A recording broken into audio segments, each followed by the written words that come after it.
Fala, people! Gente, estamos em mais um vídeo do canalzinho. Vamos voltar para a playlist Casos de Maternidade. Esse mês eu perguntei lá no Instagram o que vocês queriam saber sobre mim, sobre o meu trabalho, sobre a minha vida, maternidade.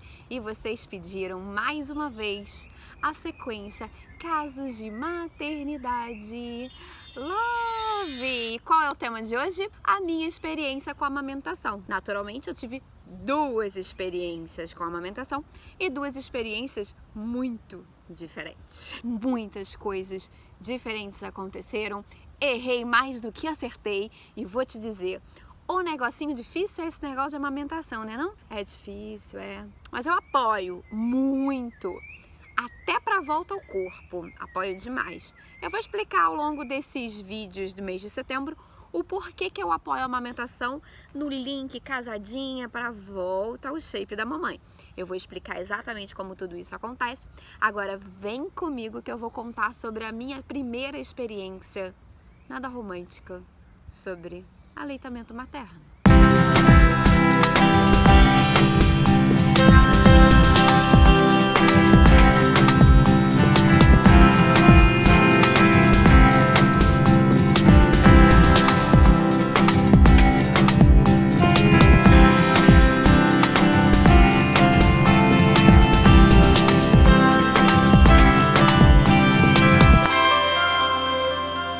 Aquela experiência romântica, aquela cena da mãe que compra aquela poltrona de amamentação linda, aquelas almofadas, aí você vê aquela foto, a mãe tipo, nossa, que delícia, que gostoso, né? Assim que a gente fica imaginando na gravidez. Aí você descobre que a poltrona não te serve, tu não se ajeita nela. Eu tenho 1,5 m, gente, eu não caibo em nenhuma. Nenhuma cabe uma pessoa de 1,5 m.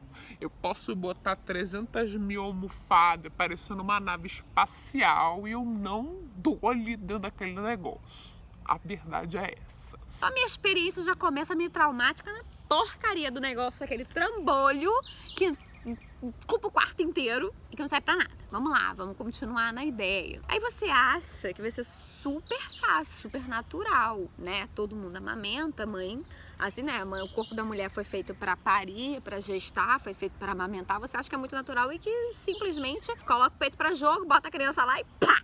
Resolvido o assunto. Aí você vê que não, cara. A criança precisa aprender a mamar. Você precisa aprender a ajustar a pega do bebê. Na amamentação do Lorenzo, o grande problema foi porque tudo isso era muito novo. Muito pouco a gente falava disso nas redes sociais, ou quase nada, porque eu acho que ainda existe um movimento que tá começando. Então você pensa para 9, 10 anos atrás, que é a idade do Lorenzo, não existia praticamente um movimento nenhum.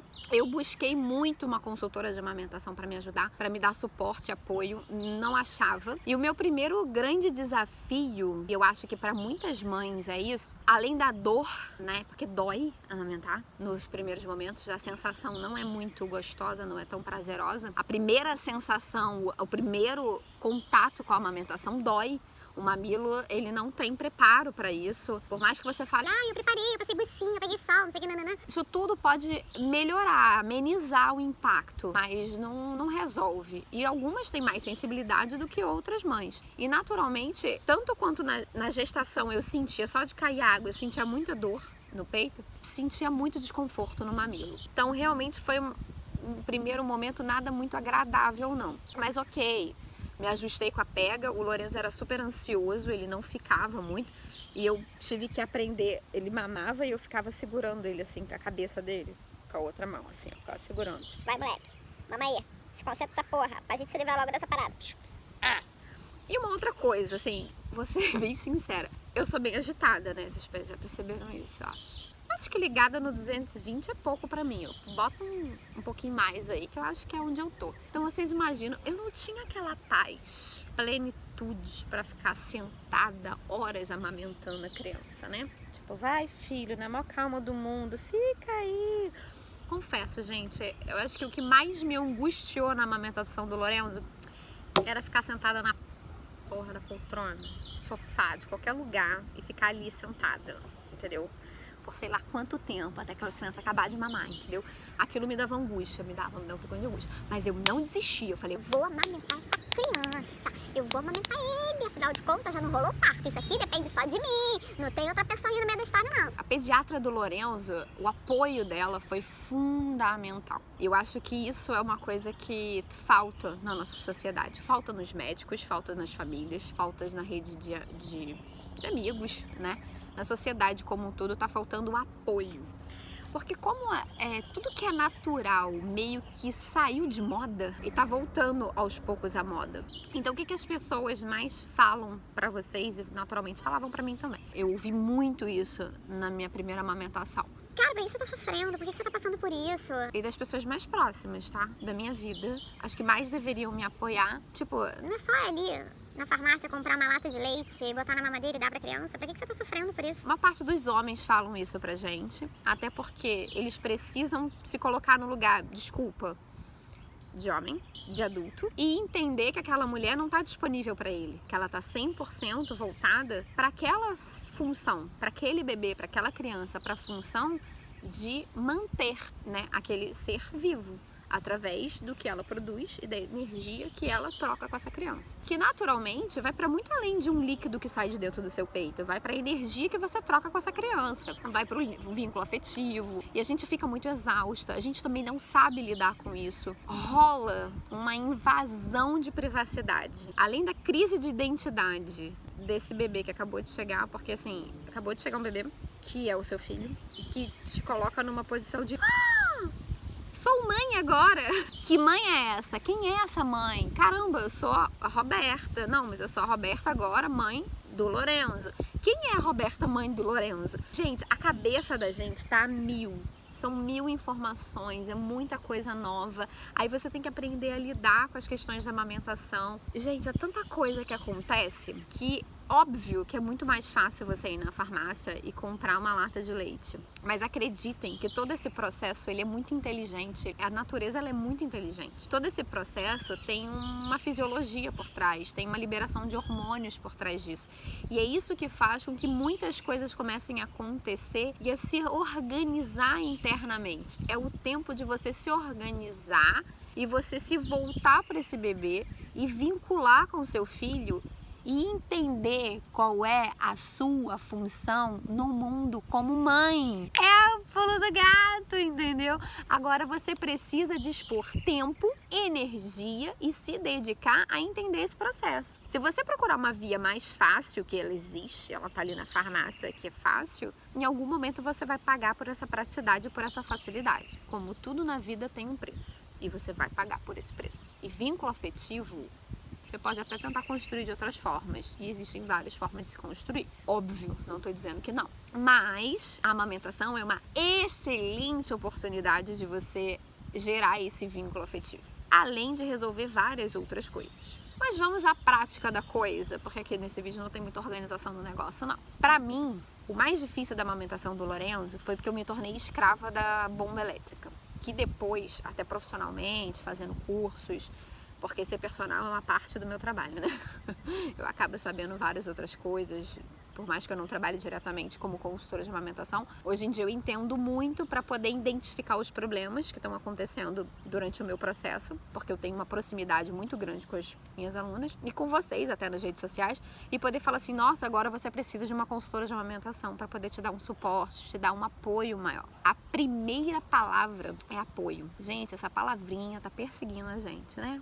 É no parto, é na gestação, é no pós-parto, é na amamentação. É essa palavrinha. Apoio. Coloca ela bem grande de edição. Apoio. Apoio. Começa com o marido, os familiares, os avós, os tios, os amigos, né? Então pega esse videozinho e mostra pra essa galerinha toda, pra eles saberem que isso é muito importante. Saber que essas pessoas que a gente mais ama estão do nosso lado. Quando elas não estão, é muito difícil. Aí você realmente tem que buscar apoio profissional, que foi o que eu fiz. Eu busquei apoio profissional na pediatra do meu filho, na pediatra do Lorenzo. Busquei uma profissional especializada, como é uma consultora de amamentação. Felizmente, na época, eu não encontrei ninguém. Eu até encontrei algumas em São Paulo, mas aqui no Rio de Janeiro eu realmente não encontrei. E assim, o grande erro pra mim foi ouvir demais os palpites. Aí você fica desesperada e não tem tempo pra resolver nada. do que você tem que resolver. É isso que acontece. E isso acontece muito, sabe com o quê? Com as visitas. As visitas são tão queridas e amadas bem longe da minha vida. Mas no meu primeiro filho, eu abri a minha casa para as visitas. Gente, foi a pior coisa que eu fiz na minha vida, porque em vez de eu me dedicar ao que eu tinha que me dedicar, que era o seio, a minha recuperação e o meu filho, eu tinha que fazer sala para visita. Eu era a rainha da mastite. Rainha da mastite. Toda hora meu peito, bum, virava vaca. Aquele peito assim, que vinha aqui no queixo. Toda hora era isso. E aí eu acho que foi o meu erro principal. O primeiro momento é a pojadura, né? Que é aquela primeira fasezinha quando você sai da maternidade, que é o colostro, aquele leitinho que você acha que nem é leite, que é super importante, que a gente fala que é a primeira vacina, que funciona muito para a questão de imunidade dos bebês, super importante. E logo depois vem a descida do leite, em torno de 7 a 10 dias após o nascimento, vem a descida do leite realmente. Quando desceu, gente, foi uma avalanche de leite, assim, muito. E ali foi o meu primeiro erro, porque em vez de eu aprender a técnica, né, que não existia, eu até busquei ajuda para isso e eu não achei essa ajuda. Que hoje eu sei que é manipular, que é massagear, ordenhar manualmente, que dói um pouquinho. Às vezes você chamar alguém que saiba fazer para poder fazer por você, porque realmente sozinha dói, dói muito. Eu fui pro banho com água quente, porque eu fui ouvindo os palpiteiros de plantão, né? As pessoas, água. gente, se eu for pra água quente, eu aumento a produção. E eu fui para debaixo da água quente e eu pegava aquelas bombinhas que vende na farmácia, bem baratinha mesmo, manual, e tentava tirar no banho.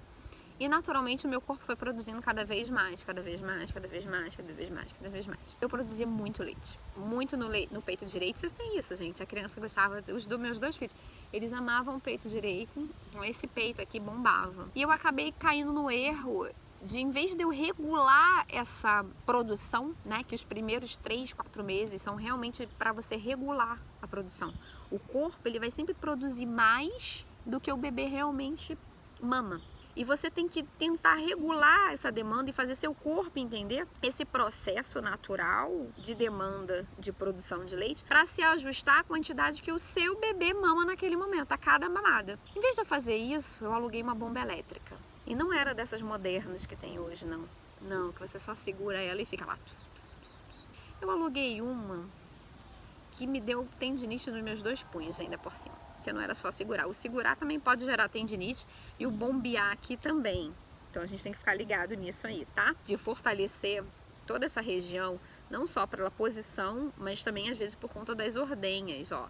É tudo aqui, ó. Quando eu brinco com as minhas alunas que chega na reta final da gravidez, a gente começa a malhar dedo, malhar punho, flexibilidade, mobilidade, elas acham que eu tô louca. Vocês todas acham que eu sou louca. Não, a gente vai usar muitos dedos, o punho, toda essa região por conta da amamentação.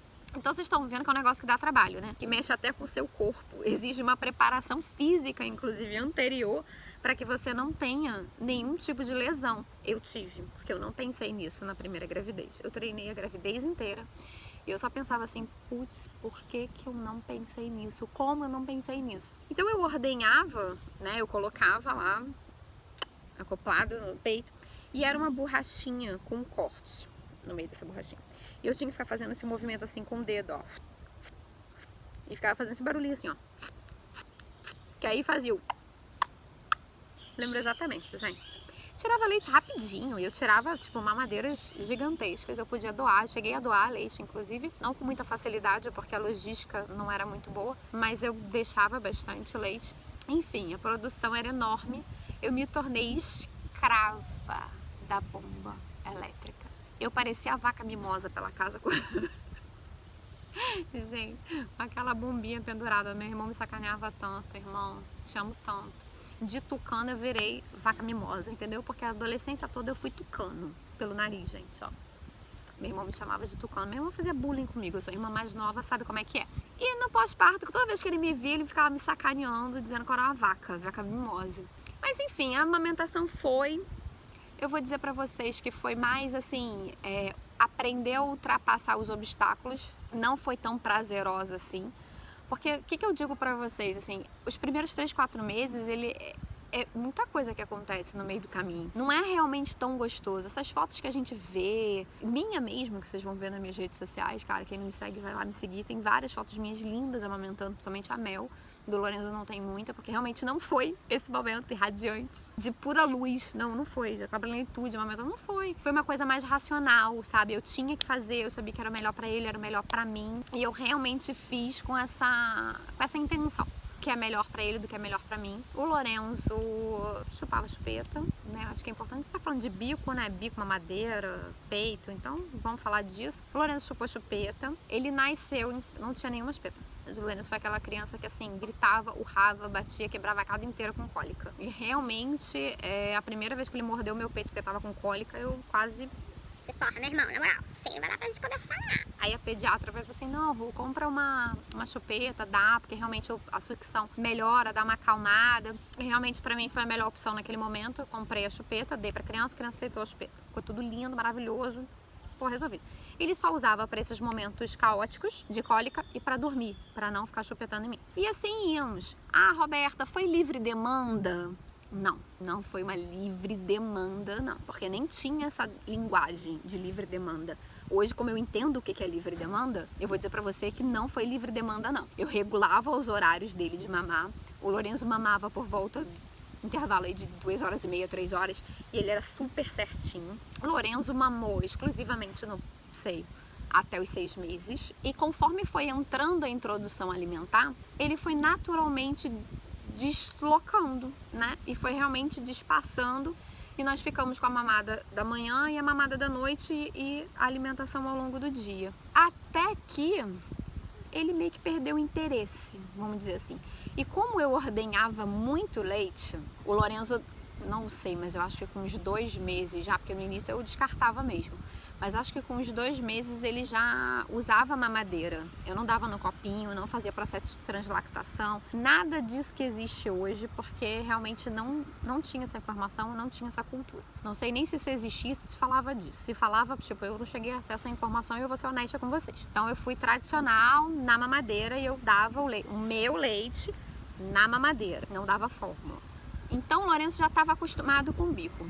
E eu comecei a perceber que com a introdução alimentar, como assim leva um tempo para a criança conseguir comer bem e realmente estar saciado, ele começou a ficar muito irritado para mamar antes de dormir, o que ele sempre dormiu muito bem. O Lorenzo desde os 3 meses, gente, o Lorenzo era o bebê dos sonhos. O Lorenzo dormia a noite inteira. Morram de inveja.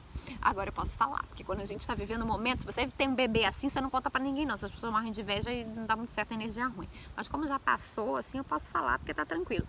Mas até hoje o Lorenzo é ótimo de cama, gente. O Lorenzo é daquele que, assim, deu a hora dele, ele fala assim, mãe, beijo, boa noite, tô indo dormir, valeu? Mel não é assim, não. A minha conversa é outra. Então não comecem a pensar, nossa, que sortuda, não, meu... Com a Mel, fica tranquilo que Deus manda o pacotinho na hora certa. Tu não vai acertar toda hora. Vai ter uma hora que vai dar ruim. Mas nesse assunto, sono, o Lorenzo era maravilhoso. Mas eu comecei a perceber ali por volta dos 7 meses, eu acho, entre 6,5 e 7, que ele já não estava muito bem para dormir. Então eu comecei a fazer a contagem do que seria a quantidade boa para ele mamar para dormir. Então eu tirei o peito, o órgão peito, antes de dormir. E comecei a ordenhar ao longo do dia, principalmente o leite posterior, aquele terceiro leite com bastante gordura, eu deixava ele mamar ao longo do dia, praticamente virou isso rotina. Ele mamava todo dia, mamava. Aí no final, quando ele acabava com aquele peito, eu tirava o que sobrava, que é aquele leite bem gordinho que ficava, o leite posterior com gordura, ia reservando ao longo do dia. Eu ia tirando todo o leite e deixava lá para ele tomar aquela mamadeira antes de dormir. Então, aos poucos, lá por volta dos 7, quase 7 meses, eu tirei já o seio materno, apesar de ser o leite materno, eu tirei o seio antes da rotina de dormir. Então, isso já foi gerando um distanciamento. Não me lembro muito bem, mas por volta dos 10, 11 meses, ele realmente se desinteressou pela mamada da manhã e passou a tomar café da manhã com a gente. Vocês entenderam como é que acabou a amamentação com ele? Então, assim, entrou a introdução alimentar, naturalmente foi tirando o leite materno, com muita tranquilidade. Eu não tinha função, foi bem diferente para Mel. O Lorenzo, ele tinha muita atenção minha no início. no primeiro ano de vida dele, eu estava muito presente na rotina, no dia a dia. Eu estava com ele todos os dias, o dia todo. Eu não trabalhava que nem eu trabalho hoje. Eu não trabalhei o primeiro ano de vida dele. Foi uma escolha minha ficar em casa e viver a experiência de mãe como um laboratório muito intenso. Eu estudava muito, sempre fui muito curiosa. Eu li muita coisa, eu estudei muita coisa. Eu percebi em mim muita coisa que eu poderia ter feito, que eu não fiz. Muitas sacadas de trabalho que eu tenho com vocês hoje, eu percebi nesse processo do pós-parto e do aleitamento dele. E fui entendendo também a volta à forma em relação a tudo isso. E fui me conectando com tudo isso. Então ele tinha muito da minha atenção. Então ele não tinha a amamentação como um momento que, esse é o momento que eu tenho com a minha mãe. Ele tinha tantos outros momentos muito legais comigo, ainda mais por volta dos 6 meses pra frente, porque a gente fazia natação pra bebê, a gente fazia aula de psicomotricidade. Depois, quando ele tava acho que com uns 9 meses, a gente começou a fazer aula de musicalização infantil. Então nós tínhamos uma rotina muito intensa de atividades no turno da tarde, principalmente, de coisas eu e ele, que a gente brincava. Então ele começou ele não sentia falta do peito pra me ter, tá entendendo? Aconteceu diferente com a Mel, e eu vou contar no próximo vídeo pra vocês. E todos os dias de manhã a gente também tinha uma rotina muito bacana, que era de sair pra passear, eu ia pra praia, eu ia pra parquinho. Conforme ele foi crescendo, a gente tinha muita coisa. Então, naturalmente, ele foi desmamando, né? E ele não perdeu a mãe, ele foi ganhando outras coisas no lugar. E naturalmente eu fui percebendo que ele não estava bem com o peito para mamar, e eu fui lá e eu ordenhava e tirava esse leite para mamadeira. Disso eu não me arrependo. Eu me arrependo lá do início, de quando veio a pojadura e eu comecei a ordenhar e aumentar muito a minha produção. Então eu tinha que tirar muito leite, jogava fora ou tinha que doar realmente. Mas nessa fase que ele começou a ter dificuldade para dormir, eu comecei a ter um objetivo, mas teve uma fase onde eu me perdi, onde eu tinha que ordenhar porque era muito leite e dava mastite séria, eu ficava com febre, o meu peito empedrava, eu morria de dor. Então realmente foi muito difícil. E aprender a lidar com o processo da amamentação, eu vou dizer que é de um grande autoconhecimento. E é bem importante que você olhe para dentro, que você tente se perceber. Eu percebi como que eu sou agitada e como que eu tenho dificuldade de ficar parada, sentada ali realmente vivendo esse momento. Foi isso no primeiro filho, no segundo já foi bem diferente. Com o Lorenzo eu consegui viver uma dinâmica muito intensa, de muita brincadeira, de muita parceria, onde a gente caía para dentro de várias outras dinâmicas do dia a dia e que foi muito gostoso. Então, naturalmente, a rotina da amamentação foi deixando de acontecer e foi muito suave o processo do desmame. Eu acho que é uma coisa que vale a pena, de vez em quando eu falo para as minhas alunas. Naturalmente, quando você vai tirar os momentos de mamada ao longo do dia com a introdução alimentar, vai colocando dinâmicas com eles, né? Cria atividades em casa, cria uma rotina de sair, é o momento de você colocar uma natação, né, na natação para bebê, é o momento de você incluir o parquinho e de você distrair essa criança com outras coisas. Então, tudo tem função na vida da mãe e do bebê. Nada é por acaso e a natureza é perfeita. Então, naturalmente, a gente vai percebendo e vai entendendo e vai trocando informação uma com a outra. E é por isso que eu tô aqui, né? E vocês me pediram pra contar isso no Instagram. Eu até pensei que vocês iam querer aula. Achei muito bacana vocês me pedirem pra eu contar um pouco sobre a minha experiência com a amamentação, que eu super apoio. Acho que esse é o caminho fisiológico, é o caminho natural e que tem tudo a ver com a volta à forma. E no final desses 2 vídeos, eu tô falando hoje sobre a amamentação com o Lorenzo, minha experiência com ele. Vou falar no próximo vídeo sobre a minha amamentação com a Mel. E no terceiro vídeo eu vou linkar o porquê que o aleitamento e o trabalho de parto são tão importantes para a volta à forma. Eu vou fazer um link assim de toda essa minha história com o meu processo de volta à forma e depois eu vou contar como foi minha volta à forma, para vocês entenderem tudo, entenderem meus erros e meus acertos, porque tiveram muitos erros até eu aprender a acertar. E hoje eu ser a profissional que eu sou e acertar para as outras mães e poder ajudar vocês, tá bom? Espero que vocês tenham gostado. Se vocês gostaram, curtam, compartilhem. Façam a marido, a avó, a tia, a vizinha, todo mundo ver esse vídeo, porque a gente precisa construir redes de apoio com eficiência, com amor, com carinho, para que a gente tenha tempo e disponibilidade para educar e criar nossos filhos com mais amor, tá bom? Ó, grande beijo, ó. Até semana que vem!